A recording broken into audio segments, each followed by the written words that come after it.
শৈশব, কৈশোর, যৌবন, আমি জীবনের এই প্রান্ত বেলায় আজ এখানে এসে দাঁড়িয়েছি। বিগত সময়ে দেশ, জাতি এবং ইসলামের পক্ষে কথা বলবার অপরাধে আমার উপর দিয়ে নির্যাতনের স্টিম রোলার পরিচালিত হয়েছে।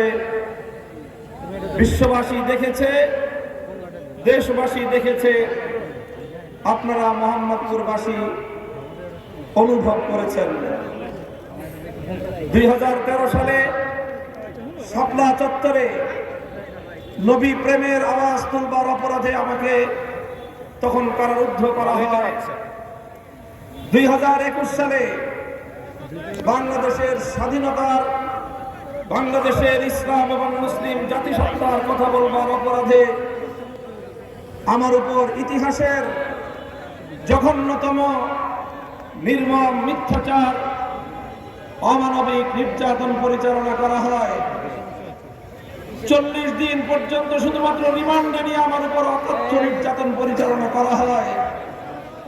দীর্ঘ 3 বছরের বেশি সময় কারাগারের মধ্যে আরেক কারাগারে আমাকে বন্দী করে রাখা হয়। অন্য সব বন্দীরা যেখানে মানুষের সাথে কথা বলার সুযোগ পেত, আমাকে জনবিচ্ছিন্ন করে কারাগারের মধ্যে মানসিকভাবে নির্যাতন করে করে নিঃশেষ করে দেওয়ার সকল ষড়যন্ত্র পরিচালিত হয়েছে। মহান আল্লাহ পাক রব্বুল আলামিনের শুকর, দেশের সর্বশ্রেণীর মানুষ আমার জন্য প্রাণ খুলে দোয়া করেছেন।